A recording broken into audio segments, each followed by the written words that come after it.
Porque la realidad tiene muchos tonos, matices.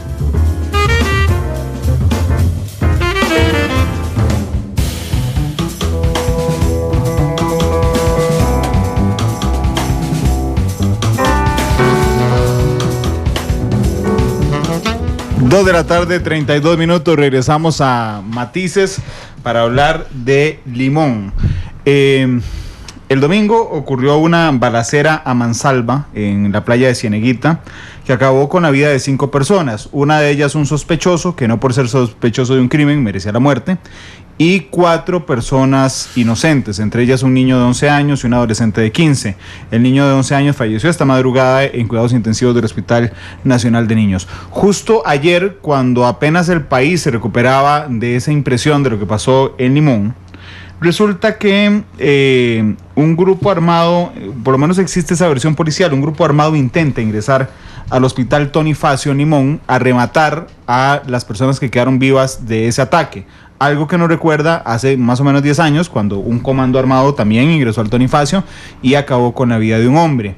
Esto, yo por lo menos me niego a verlo solo en términos policiales. Esto no necesariamente afecta, digamos, en el sentido de que hoy la fuerza pública tome Limón, sino que imagínese usted que nos escucha que usted tenga que mandar a un hijo al colegio en Limón. ¿Lo mandaría hoy? ¿Iría a una playa en Limón este fin de semana usted? Si su esposo o su esposa maneja camión repartidor, ¿se sentiría tranquilo si va a Limón hoy? Si fuera pulpero o pulpera en Limón. Bueno, esa es la gran transgresión, el robo de la tranquilidad que hacen las bandas de crimen organizado. Y es por eso que invité hoy a don Álvaro Ramos, especialista en seguridad, y a don Celso Gamboa. Don Celso fue fiscal en Limón, pero además fue ministro de seguridad. Y recuerdo un episodio, don Celso, y tal vez usted lo recuerde mejor, cuando usted por el nombre propio, bueno, por los apodos, llamó a los sospechosos de encabezar bandas en Limón y les dijo: voy por ustedes, y fue por ellos. Pero ¿ahora qué pasa? ¿Salieron de la cárcel? ¿Hay nuevos? ¿Qué pasa? Bueno, Randall, en efecto, en su momento, en el año 2002, cuando sufrimos un pico de agresión, un nivel exponencial de violencia como el que está sufriendo hoy la administración Solís Rivera, había que tomar medidas extremas y sobre todo desenmascarar a ciertos grupos criminales que se encontraban azuzando y atacándose entre sí en la comunidad de Limón. Se produjo la muerte también de una niña de 9 años de edad que venía de la escuela, de la fiesta de alegría de la escuela. Teníamos serios problemas. Hoy estas personas, hay uno que lamentablemente falleció en un enfrentamiento armado y los otros 2 probablemente nos escuchan desde la Reforma o de San Sebastián. O sea, sirvió la estrategia que se estaba haciendo en ese momento, porque no es posible que las autoridades puedan tolerar la presencia de grupos criminales sin señalarlos públicamente para comprometer a la población y que ésta se vincule y ganar credibilidad. Se ganó credibilidad, ¿por qué? Bueno, porque la gente se acercó a atestiguar ante la fiscalía y se lograron sentencias condenatorias que ya están firmes y que no tengo que conocer como magistrado de la Sala Tercera para aclararle a todos los que piensan en ese tipo de suspicacias. El problema de Limón no es reciente, es cíclico. Don Álvaro no me va a dejar corregirlo. En algún momento don Álvaro conmigo lo atendió allá por el año 2008, 2009, donde tuvimos un nivel exorbitante de asesinatos, más fuerte que el que tenemos en este momento, y logramos mantener más de 124 días a Limón sin un solo homicidio. Una operación muy exitosa que trajo muchos réditos para la provincia de Limón, donde logramos empoderar a la población, encarcelar a las personas que estaban en este momento cometiendo actos delictivos, sobre todo relacionados al narcotráfico. Sin embargo, hay que señalar que no todo el problema recae sobre la fiscalía, sobre los jueces, sobre la policía, sino que también sobre la integralidad de la política pública que tenga el Estado en la provincia. Limón tradicionalmente ha sido una provincia en rezago, tiene 2 de los cantones más pobres del país, y esto, a la cantidad de desempleo que impera en la provincia, la mala infraestructura de educación, la mala infraestructura de salud, se conjugan para hacer caldo de cultivo y que esos grupos criminales recluten cada vez personas más jóvenes. Ya decía hoy el director del OIJ que las personas sospechosas son entre 18 y 25 años, no son los que atacamos en el pasado, son ¿Por qué? Porque no hay opciones estatales para copar a estas personas. Las carreras de las universidades privadas, públicas que se dan en la provincia de Limón no son atractivas para la población allá. Hay una serie de factores que se conjugan y por supuesto la innegable posición geográfica que tiene como costa, la cercanía con Jamaica, el auge en el consumo de drogas por parte de los costarricenses. Todo esto hace que tengamos una provincia en ese momento un tanto convulsa.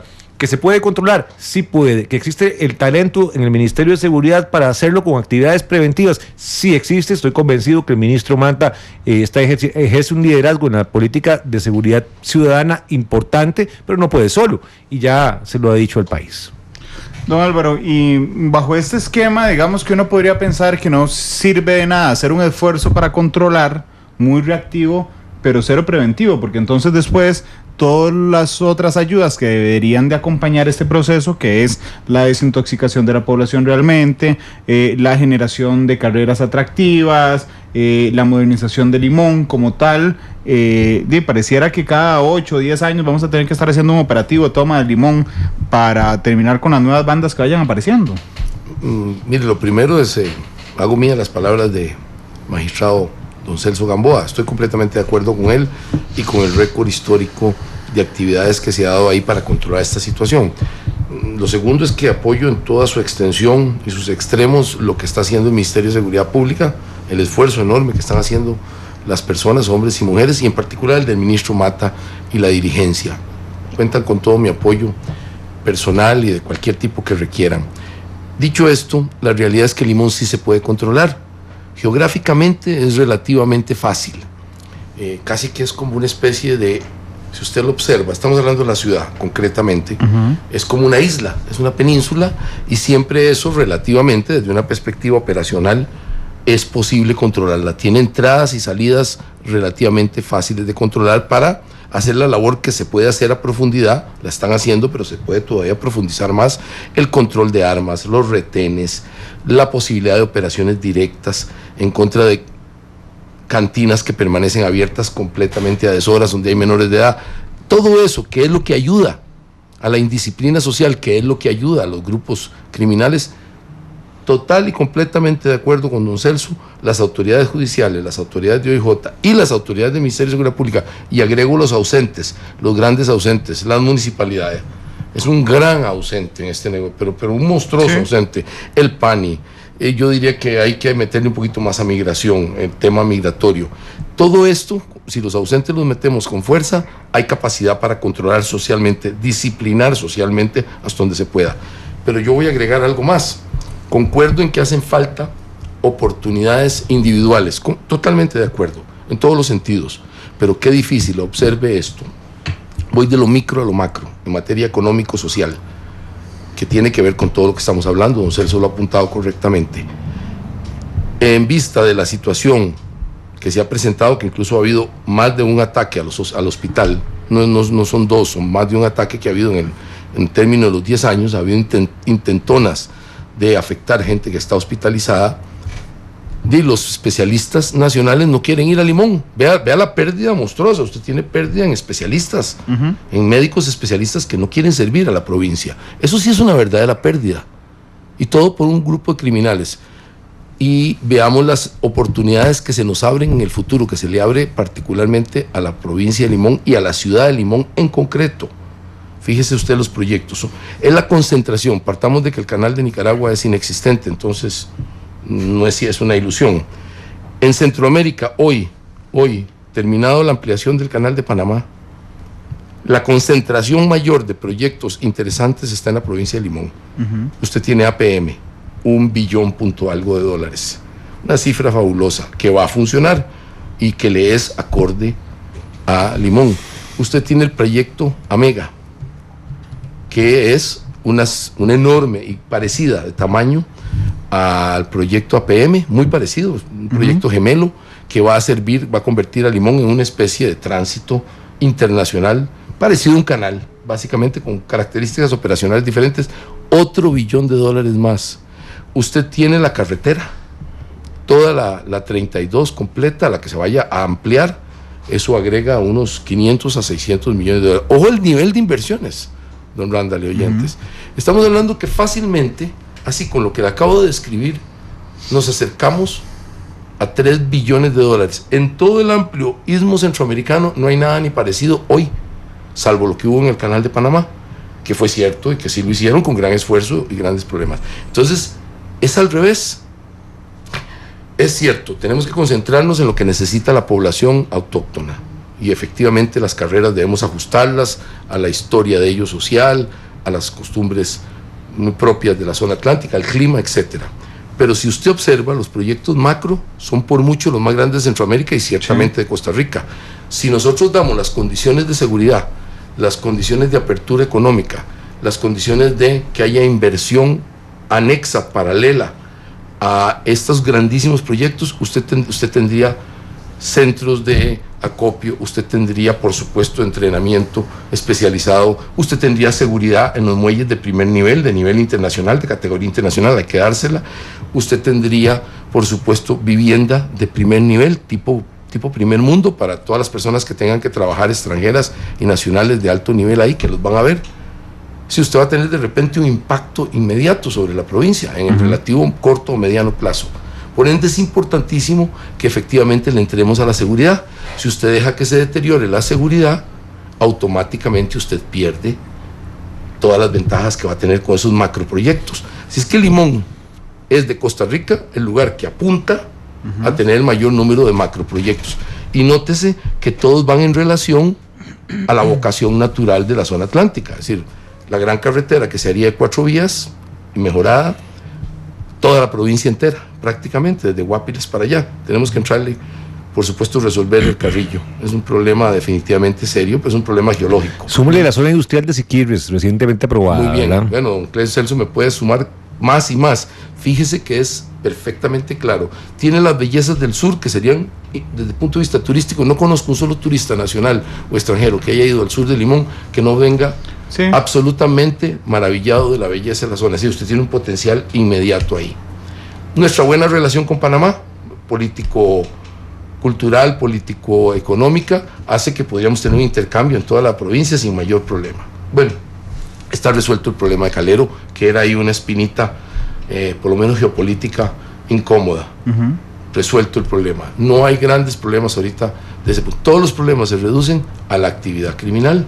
Por supuesto, problemas sociales y todo, pero los problemas acuciosos que pueden desbancar, que pueden botar del caballo el desarrollo, se reducen al problema que tenemos el domingo. Sí, con todas las variables de ese problema. Ese problema nos está sintonizando. Y lo curioso es que son grupos conocidos. Todo el mundo conoce los nombres de las personas, que Ojos Bellos, que Papito. Es decir, uno ha oído esto, que Col, don Celso me ha enseñado, fue el que me explicó claramente esas distinguidas personas en su momento, y yo las había oído. Y don Celso hizo un trabajo excelente, que por cierto es una idea de él aquí, y fue una idea de Álvaro Uribe en Colombia. Exactamente, los dos la aplicaron, los dos tuvieron éxito, que es que dijeron, cansados de algo parecido a esto, dieron los nombres públicamente de las personas a las que había que señalar, a los líderes grandes y medios, y tuvo un efecto muy parecido también. En Colombia tuvo un efecto muy parecido cuando Uribe señaló a los criminales más altos y medios. Don Celso lo hizo, y me consta lo que él dice.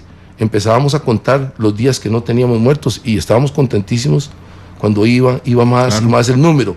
Así es que se puede, absolutamente se puede. Y fue muy paradójico, don Randall, porque algunos de ellos amenazaron con querellarme incluso, y algunos medios de comunicación, pero conestaron en dar sendas entrevistas a algunos de los personajes aludidos sobre los señalamientos que se hicieron. Sin embargo, estoy plenamente convencido, como lo dice don Álvaro, que logramos salvar muchísimas vidas mientras se aplicó esta política de enfriamiento de estos grupos criminales, mientras dábamos tiempo a la policía judicial que hiciera el acopio de pruebas necesario para poder trasladarlos a la fiscalía, y que la fiscalía hiciera los requerimientos oportunos. Por eso hoy, repito y reitero, nos escuchan desde la Reforma o desde San Sebastián o desde la cárcel en las que estén. Es parte de una estrategia criminal.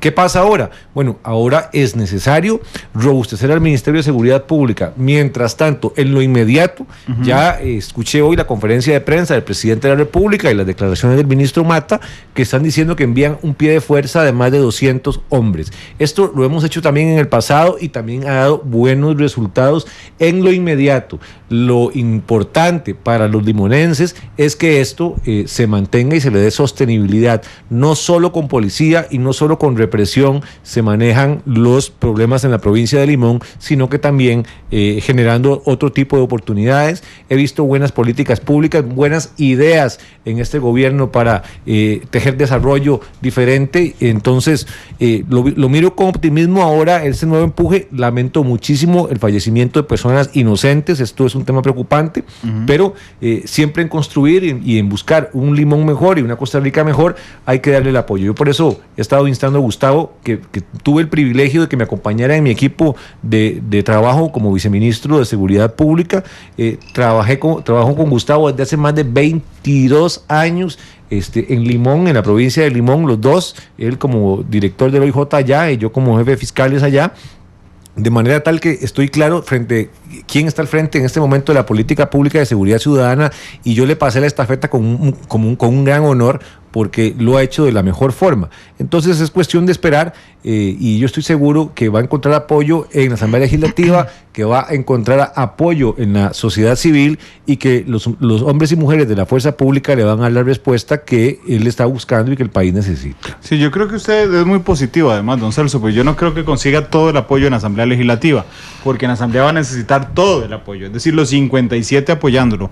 Pero bueno, el mundo es de los soñadores. Yo creo que hay apoyo, el apoyo existe, hay oposición más bien, hay que visualizar la oposición, y me consta porque conozco a las personas que por lo menos se han manifestado, que son personas absolutamente claras en que se debe proteger el país, etcétera. Don Otto, doña Rosibel Ramos, que son personas serias, que son personas estudiosas incluso, y que entienden bastante de la temática, tanto legal como de la económica. Y es cuestión tal vez de convencerlos. Yo estoy seguro que una labor de convencimiento, ellos van a apoyar por lo menos la plataforma mínima, que es lograr conseguir fondos inmediatos para que el ministerio reponga su parque móvil, su parque de comunicación, etcétera. Y sí, la otra labor, que es con la parte más hacendaria, es reponer un mínimo de plazas, porque sin esas plazas lo que va a pasar es que vamos a ir desvistiendo las comunidades normales, San Pedro, Ciudad Colón, Santana, para poder suplir con estas emergencias, y no tiene ningún sentido. Yo diría que otro elemento que debemos reforzar, que no he olvidado, es el aspecto de la reserva de la fuerza pública. Sí, no sería nada difícil elaborar un poquito más ahí, no hay necesidad de crear las plazas, es crear la instrucción, es crear la vocación en gente que tiene esa vocación, que conoce bien sus comunidades. Me parece que sería interesante profundizar en la cuestión de la reserva de la fuerza pública. Es un temita, yo sé que un poquito olvidado en general, porque no hemos necesitado con emergencias nacionales y cosas de esas como en el 55 y otros años de ese estilo, en los tiempos también del presidente Carazo, frente a la amenaza de Somoza, de una invasión. Pero hoy no se trata de eso, el problema lo tenemos interno. Entonces, visualizar cómo liberamos en labores sencillas más miembros de la fuerza pública que pueden tener fricción con estos grupos, en labores que nos puedan ayudar, reservistas y hasta funcionarios públicos, tipo lo que se está pensando con la policía municipal, que ayuda al tránsito. No veo mayor problema en eso. Podemos hacer de todo eso un poco, y cada 100 personas que le adjuntemos al Ministerio de Seguridad Pública que lo ayuden, es una gran ayuda. Don Álvaro, nada más, y don Celso, déjenme ir a una pausa comercial, porque aquí hay un tema en el que creo que don Celso tiene alguna limitación para hablar por su cargo. Creo que don Álvaro, más bien le voy a ir a punzar un poco el hígado, pero nos dice el POAS en Twitter que el mensaje sobre seguridad del gobierno, no del ministro, del gobierno no es consistente, tomando en cuenta que el ministro dice que le den más recursos para seguridad preventiva, pero por otro lado se habla de una disminución o desaparición de las penas por narcomenudeo y también la liberación de reos, que es un tema pendiente. Les decía sobre un comentario que nos hacías en Twitter sobre la contradicción del mensaje del gobierno en temas de seguridad. insisto, no del ministro, sino del gobierno, inclusive del Estado, más allá del gobierno, a la hora de proponer una reducción de penas por narcomenudeo, que don Álvaro ha atacado una y otra vez aquí cada vez que viene, y el tema de la liberación de las famosas golondrinas ahora, gracias al epíteto que puso el presidente Solís. Don Celso, no sé si en razón de su cargo usted puede darnos algún comentario. Bueno, no, yo sí he sido un férreo opositor a la reducción de las penas por el tema de narcomenudeo. He sido muy enfático, conteste y categórico en señalar que esa es la puerta de entrada de nuestros hijos, de nuestra juventud, a un mundo de las drogas y de perdición, y quienes conocemos gente que está en el mundo de la drogadicción, sabemos que es prácticamente una muerte en vida. El daño que producen esas personas al regalarle droga o ofrecerle droga a nuestros hijos cerca de las escuelas, a venderla en pequeñas cantidades, es muy alto, casi tan alto como agarrar una tonelada de cocaína en alta mar. Paradójicamente, para algunos, para mí significa lo mismo, y me interesa más que desbaraten un búnker que quede por mi casa, que el señor ministro de Seguridad agarre una tonelada de cocaína que va para los Estados Unidos allá a 5 kilómetros en alta mar. Las dos son igual de importantes, pero el problema que estamos viviendo al interno es complejo. No creo en un tema de reducción de penas por narcomenudeo. Creo que debe mantenerse esa firmeza en la política criminal del país, y tampoco creo en la legalización de la marihuana para ningún tipo de uso. Y en el tema de liberación de personas, a lo interno del Poder Judicial se está haciendo una revisión sobre las decisiones que toman los jueces de ejecución de la pena, respetando el marco de independencia que tienen, y por supuesto me abstendré de opinar sobre la política pública del gobierno del presidente Solís en cuanto al tema de traslado a otros regímenes por parte del Ministerio de Justicia, por razones que son muy obvias. Bueno, pues mi mamá es la ministra de Justicia, entonces no por voy dos razones, porque su mamá es la ministra de Justicia, y segundo, porque es otro poder de la República. Es correcto. Pero ahora déjeme hacerle una pregunta, y espero no comprometerlo en ningún voto, pero un juez de ejecución de la pena, cualquiera que sea, pues he tenido esa duda desde hace varios meses, cualquiera que sea, que esté viendo el caso de una persona en una cárcel, puede arrogarse la legitimidad para fallar a favor de todos los reos de esa cárcel. Nosotros no tenemos en este momento una ley de ejecución, entonces las competencias pareciera que se tornan difusas. Tienen la obligación y el deber de garantizar la integridad y los derechos humanos de las personas que están privadas de libertad.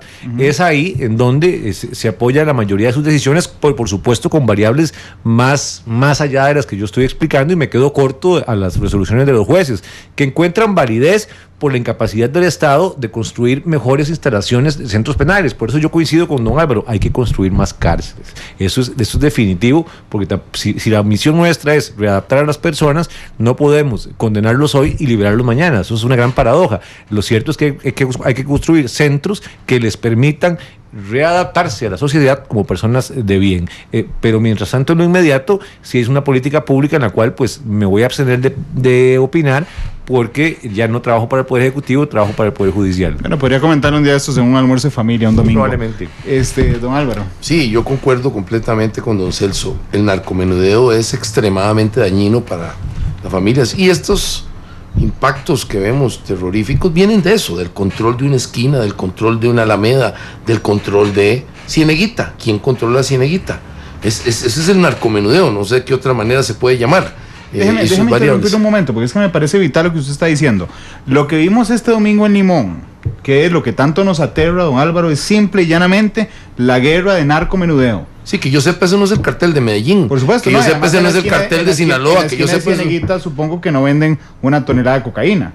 Que yo sepa, la venderán a pedacitos. Los líderes que todos hemos visto en los últimos días expuestos, los afectados de los disparos violentísimos de ese día y de otros días, todos son los mismos maleantes, los mismos criminales requete conocidos locales, que yo sepa no manejan ningún tipo de gran cartel internacional, ni mucho menos. Obviamente tienen relaciones con los carteles internacionales. No podrían llamarse Ojos Bellos para dirigir un cartel internacional. Jamás. Esos son narcomenudeo exponenciado, narcomenudeo en esteroides, si usted lo quiere llamar así.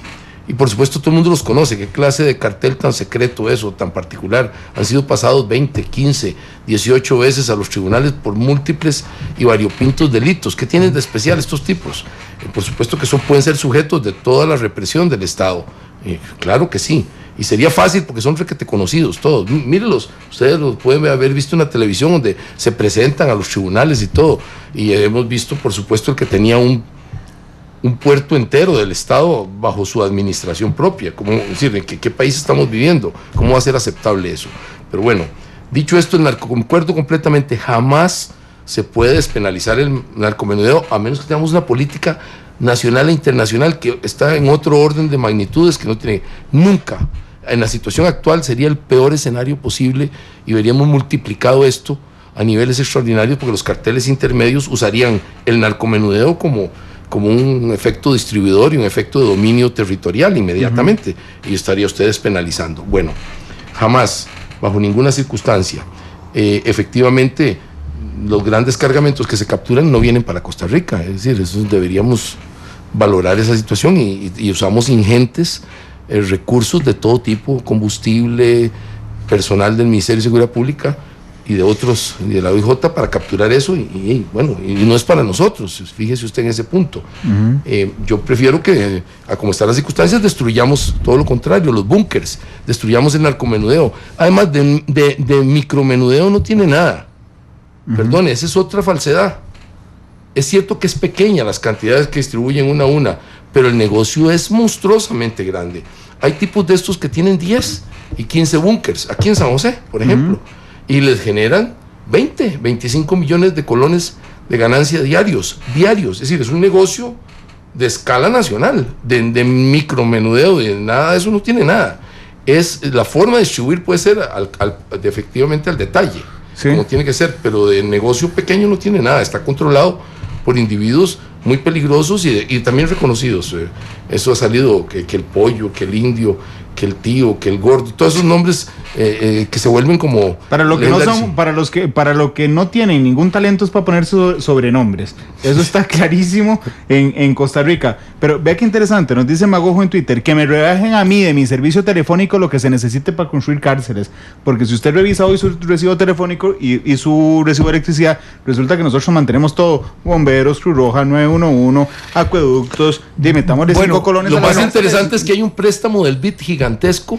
Hay un préstamo gigantesco en dólares del BID. No hay necesidad de rebajarse. Podríamos rebajarlo para pagar el préstamo si usted quiere. Bueno, pero existe, sí. El préstamo existe para que se construyan cárceles y otros elementos de la prevención criminal, etcétera. Pero las cárceles hoy se podrían construir. El país debe decantarse por una cultura radicalmente preventiva, pero ahora que usted mencionaba, o esta idea en Twitter, por ejemplo, que le acaban de dar, yo la he conversado seriamente en su momento con el diputado Gerardo Vargas Rojas, con el ministro Mata, cuando era mi viceministro, con don Álvaro, en efecto, de hablar de conversar diáfanamente con los costarricenses y sumarle 5 colones, 3 colones a la tarifa celular mensual, que ni siquiera se podría sentir, y destinarlos exclusivamente a seguridad. Con esto, invertirlos en un fideicomiso previo visto bueno de la Contraloría General de la República y obtener los bienes y servicios sin pasar por el engorroso procedimiento de licitación. Hoy me di cuenta que cuestionaban al ministro Mata por el tema de la subejecución. Sí. Lo cierto es que quienes hemos estado como jerarcas de algún ministerio, a mí me ha tocado estar en la presidencia y me ha tocado estar en el Ministerio de Seguridad Pública,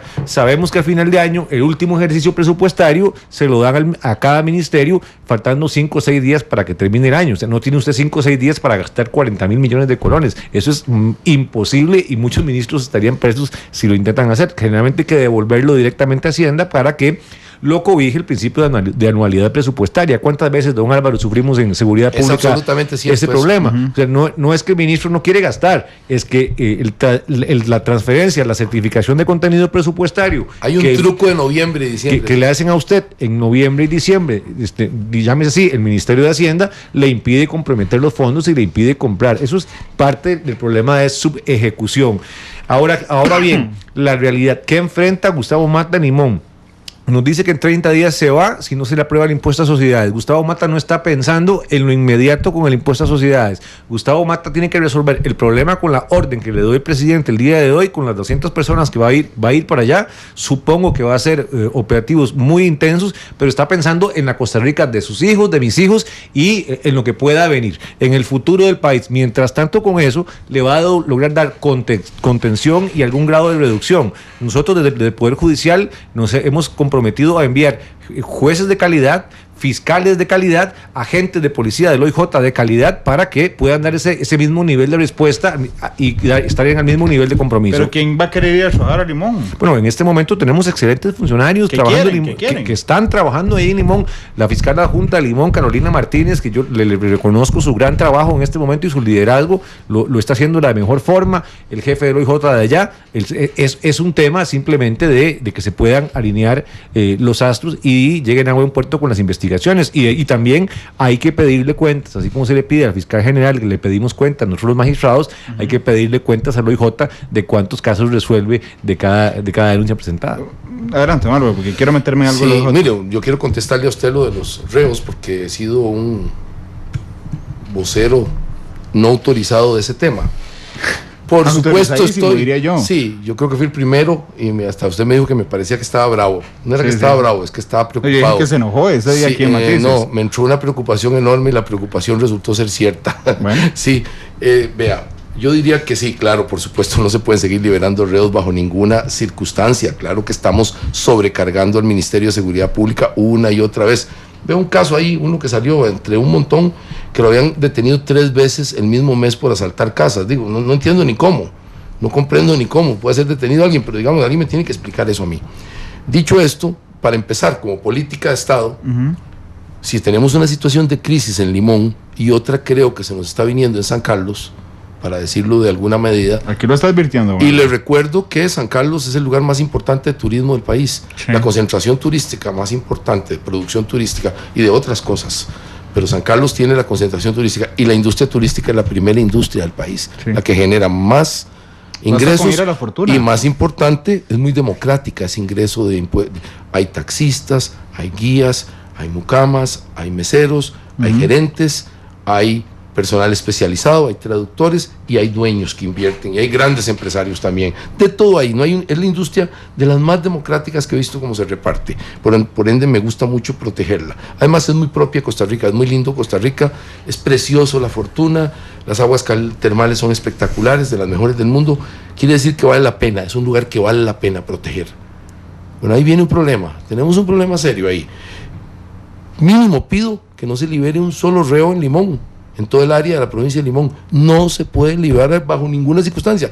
Sería como inmediatamente inyectarle un virus a una persona con SIDA. Si lo está lanzando usted a una hecatombe de carácter de seguridad o de salud. No se puede liberar un solo reo en Limón que tenga que pagar pena, quiero aclarar, ¿verdad? Sí. Que esté condenado. Vea que estoy siendo claro en este punto. Los procedimientos normales obviamente son normales. Y ninguno en San Carlos para empezar la conversación. De lo contrario estaríamos empujando el carro inmediatamente hacia un precipicio.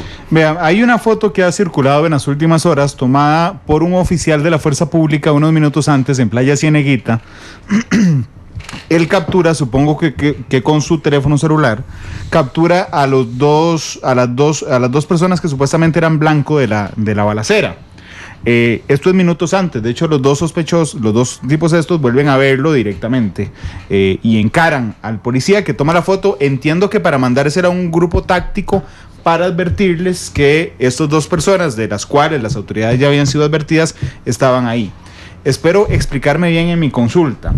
Pero aunque me alegra que el oficial de la Fuerza Pública con la malicia haya detectado y haya mandado la fotografía, 2 tipos que están siendo investigados por delitos. No es trabajo de la Fuerza Pública mandar esta foto e ir a vigilarlos ahí, es del OIJ. Y entonces la enorme pregunta es: ¿y dónde está el OIJ en estos casos? Todo el mundo sabe quién es Ojos Bellos, todo el mundo sabe quién es el otro. Papito, imagínese, no. Mira, vaya, que tienen cero creatividad para ponerse los sobrenombres. Bueno, yo rescataría lo positivo es que la Fuerza Pública está donde debe estar, ¿verdad? Claro, pero no es el rol de ellos, don Celso. No, pero está en los sitios de mayor convergencia poblacional y la reorientación que se le dio desde el gobierno anterior, y yo quiero reconocer que esto viene del ejercicio de Mario Zamora como ministro. Yo lo acompañé orgullosamente como viceministro y luego director de la DIS. El presidente Solís, despojándose de cualquier tipo de mezquindad, decide mantener íntegro el mismo equipo de seguridad ciudadana que tuvo Laura Chinchilla. ¿Sí? La diferencia es que este equipo de seguridad ciudadana no tiene un peso.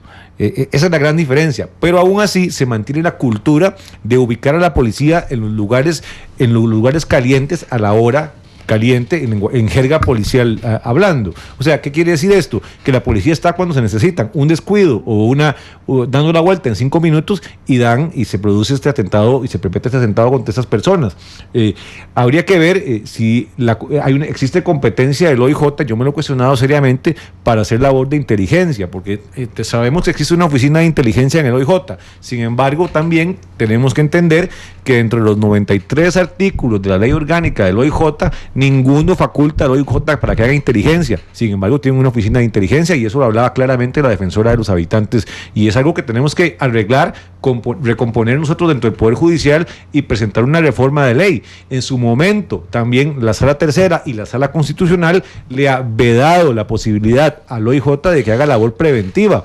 Ni preventiva, ni tampoco tiene competencias de labor de inteligencia. La labor del OIJ es meramente represiva, igual que la del Ministerio Público. Entonces, no eran prófugos de la justicia, son sujetos que tienen antecedentes penales y que suponían y hacían inferir a la policía administrativa que podía pasar algo, supongo yo, e infiero yo, por lo que he leído en las noticias y he logrado comentar con algunos excompañeros del Ministerio de Seguridad, de que la policía estaba atenta. Sin embargo, este delito que acontece en Limón el fin de semana, es una modalidad de delito planificado, o sea, en donde el perpetrador procura la mayor efectividad a la hora de hacerlo y el mayor grado de vulnerabilidad de la persona. ¿Por qué es un delito planificado? A diferencia del cadenazo que le dan a usted en la avenida Central, que se lo dan a cualquier persona al azar que pase caminando, estas personas ya sabían por quién iban y a qué iban.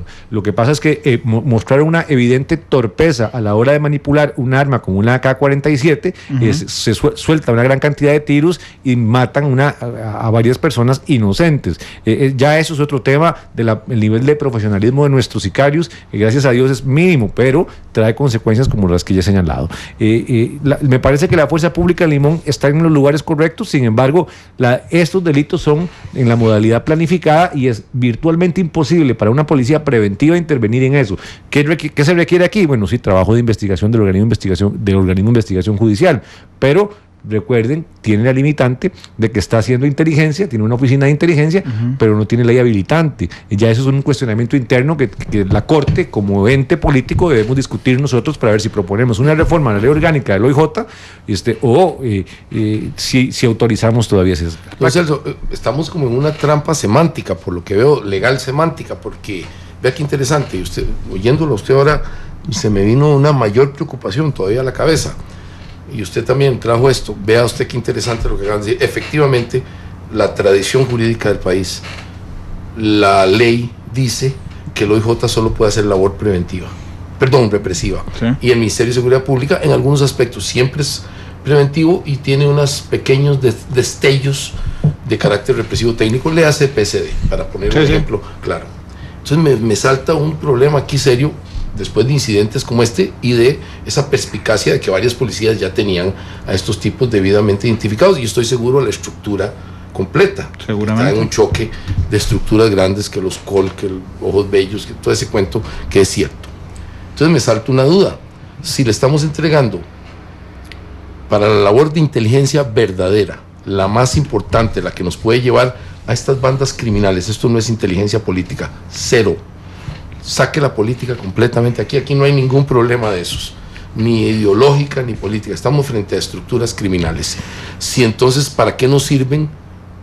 Si no podemos prevenir muertes como las del domingo, es que dicen los físicos que el movimiento se muestra andando, entonces el sistema no está sirviendo, porque si no podemos prevenir muertes graves, incidentes graves, ¿para qué entonces, si una policía no puede hacer labor, digamos, de inteligencia pura, ¿para qué tienen entonces la única opción de hacer las grabaciones telefónicas si no se pueden usar en esto? Y la policía, que podría haber parado eso, yo concuerdo legalmente, no tiene esa opción. El sistema está Al revés. Al revés. El sistema está profundamente equivocado desde la perspectiva de prevenir algo grave como esto. Es que las circunstancias actuales del crimen organizado y el crimen organizado nacional obligan a replantearnos. A ver, yo no estoy en contra de que el OIJ tenga una oficina de inteligencia, estoy completamente a favor, yo también. pero debe estar normada para no caer en excesos. Recuerde usted el OIJ de Ciro Monge, el OIJ del pasado al que no queremos volver. Entonces, esa actividad del organismo de investigación judicial debe estar normada y en este momento tenemos un vacío normativo. Es necesario que nos actualicemos, hay que hacer un esfuerzo. La comisión de enlace Corte OIJ, a la cual pertenezco y que preside el magistrado José Manuel Arroyo, ya elaboró un diagnóstico que va a ser conocido en Corte, en donde pues varios de los aspectos que se están sugiriendo pueden ser la reforma a la ley orgánica del OIJ, que ya está obsoleta, que ya es vieja y que necesitamos darle mayores y mejores herramientas a la policía judicial sin que en este momento pueda sustituir a la DIS, porque no tiene la capacidad para hacerlo. Solo la DIS hace inteligencia en este país. Don Celso, pero el OIJ tiene una enorme capacidad de seguimiento, hasta graban videos en HD, hacen videos de 45 minutos, solo que ¿sabe a quiénes persiguen? A los jerarcas de la policía judicial. Yo he visto videos en YouTube publicados por lo que parecieran ser agentes del OIJ en HD de seguimientos a su subdirector en temas absolutamente personales. Entonces sí tienen la capacidad, pero también están a la libre, como se muestra. Hoy leí el último informe disponible de planificación del Poder Judicial sobre homicidios y tiene datos, a mí me llamaron mucho la atención. 95% de los detenidos por homicidio en Costa Rica son hombres. El 86% son costarricenses. Ahí nos quitamos un mito de una vez de que aquí son los extranjeros. 86% siempre son ha sido un mito. Costarricenses. Sí, siempre absolutamente. Siempre 95% hombres, 88% costarricenses, 63% tienen antecedentes penales. 63%. ¿Es que a alguien se le ocurre matar de una vez? Eso es mentiras. El 100% tiene. Es que no los agarraron. Bueno, no los agarraron. Eso es mentira. Ese dato es mentiras. Don Álvaro, oiga, pero eso ese dato es falso.